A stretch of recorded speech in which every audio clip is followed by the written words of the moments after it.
A Time for Change, Chapter 8, The Ultimate Milkshake. Great article! I can't believe you saw Dr. King in person.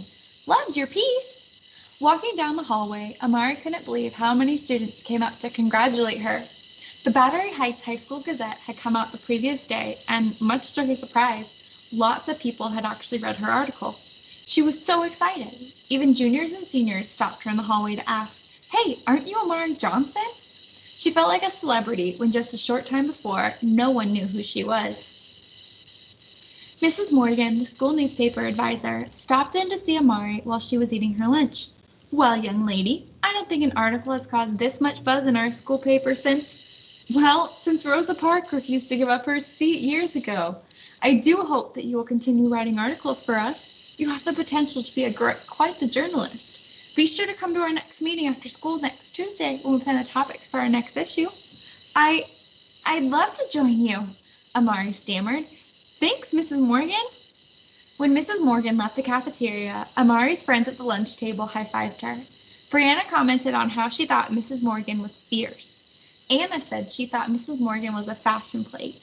It was true that she was definitely the most stylish of all the female teachers. Stephanie said she'd heard a rumor that Mrs. Morgan participated in one of the sit-ins in Wichita back when she was a college student. "I wouldn't be shocked if she did. There's no way she'd be afraid of sitting at a drugstore counter," Sarah acknowledged. The days flew by. Amari was floating on air after all the kind words people had about her article. Over the next few weeks, she became friendly with the school newspaper crowd. Most of them were pretty nice, though some of the editors, especially the seniors, could be gruff on occasion. Amari wrote 2 articles each week. None of them were on the front page like her Dr. King piece, but she knew better than to expect that. She was only a freshman after all. Amari wrote an article about the continuation of the Greensboro sit-ins. She listened to interviews of students who participated on her transistor radio and watched evening news on television with her father. She gleaned the Raleigh newspaper each night after she finished her homework. Amari also wrote a fascinating piece about the segregation of public swimming pools in America. Over dinner, she asked her parents, "Did you know that in the mid-1930s, Black people made up 15% of St. Louis's population, but they only took 1.5% of the number of swims?" "I did not know that, Amari. Why do you think that was the case?" her father asked. "Because people with skin like us only had access to one small indoor pool, but white folks in St. Louis could choose from 9 different swimming pools. And some were big, resort-style pools. It seems hardly fair. Did the people in charge think Black people didn't get hot or what? In some American cities, Black teens were badly beaten for trying to access public swimming pools. I read a quote from a white woman who said she didn't want the pool her people swam in to be infected by the communicable diseases Black people brought. Isn't that outrageous?" Amari was indignant. "It sure is outrageous, baby. I'm glad you are bringing up these issues in your school newspaper. You're making your fellow students think.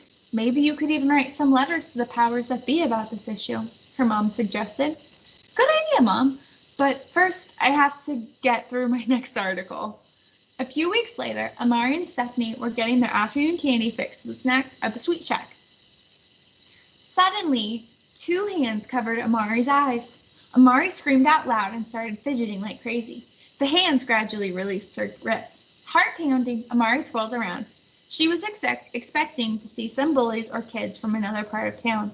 She was all fired up to give the person grabbing her a piece of her mind or a blow from her fist if necessary.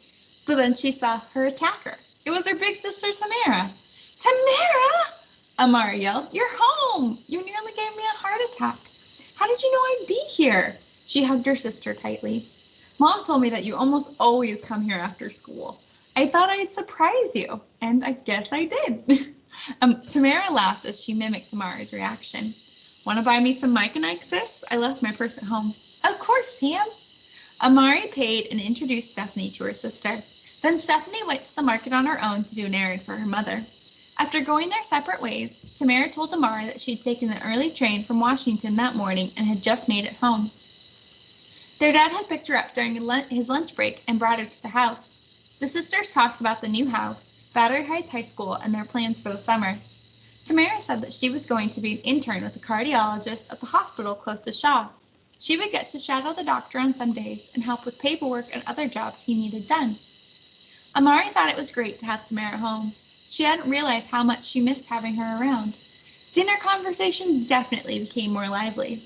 One night, Tamara talked about going to the non-segregated movie theater in Washington, D.C. Is there really such a thing, Tam? What's it like? Well, the DuPont Theater is small. It opened in March 1948 as an art house theater. When you walk in, there's a big lounge, like a modern club room. When you're waiting for the next movie to start, you can order tea and coffee. Doesn't matter if you have dark skin or light skin. My friends and I love to go there. It hardly matters what movie is showing.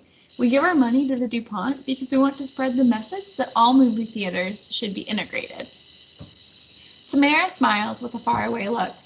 Amari guessed she was remembering fun nights out with her friends. She hoped that by the time she went to college, all movie theaters would welcome Black patrons. On Saturdays, Amari and Tamara got into the routine of spending the mornings together. During the school week, Amari had homework and newspaper duties keeping her busy, and Tamara was gone for her internship until dinner time every night. With the little money that they both earned, they often enjoyed going out for coffee and donuts or ice cream sundaes. They both had a serious sweet tooth. One Saturday, Tamara was shopping for a new dress. She was debating between two, a white one with tiny orange flowers and a turquoise one with thin white stripes. I sure wish I could try these on. It's so hard to decide which one will look better. Amari sympathized. Yeah, I know. It drives me crazy that white people can try on clothing before they buy it, but we are not allowed. It's not as if we're going to damage the dresses just by touching them. No kidding, sis, Tamara said. And if I had enough money, I could just buy them both and return the one I didn't like as well. But we aren't allowed to do that either. It's ironic how these big department stores are more than happy to take our money, but not give us the same privileges as the white ladies who shop here. She put the turquoise dress back on the rack. No sense ruining our mood right now. Let's pay for this one and then go grab 2 of your floats. This hot, sticky weather is making me thirsty. Sounds like a plan, Amari agreed. Where are you going anyway?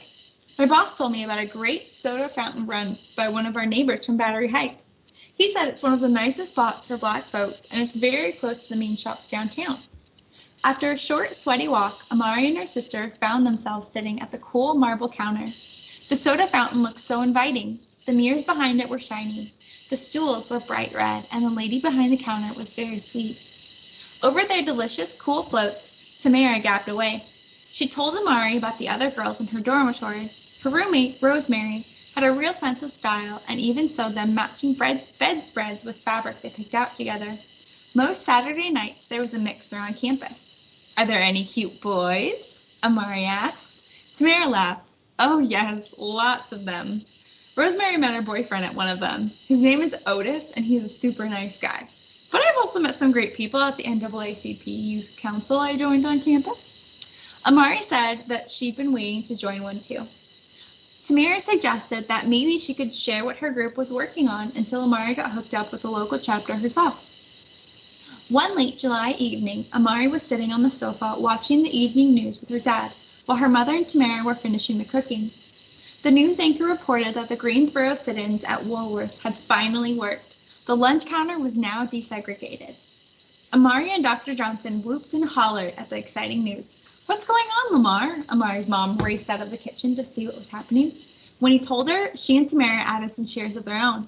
Over dinner, Amari reminded her dad of his promise to take her to eat at the Greensboro Woolworths if it became integrated. Dr. Johnson said he'd take the whole family on his next day off. True to his word, the 4 Johnsons put on their best clothes the following Saturday. They piled into their red and white Chevrolet Impala, chattering away on the hour-long drive to Greensboro. Amari could hardly believe that she was going to make history. The line was long, as many other Black people also wanted to celebrate this civil rights milestone. While she waited, Amari used her parents' camera to take pictures. She snapped the outside of Woolworths first. Once she got inside, she took photos of the counter stools, the counter itself, and her meal. Amari was beaming from ear to ear as she savored every bite of her vanilla milkshake, hamburger, and french fries. No meal had ever tasted so good or felt as celebratory as that one. Amari couldn't wait to write her next newspaper story with her first-hand account of eating in Greensboro. Maybe, just maybe, she'd get another article on the front page of the Battery Heights High School newspaper.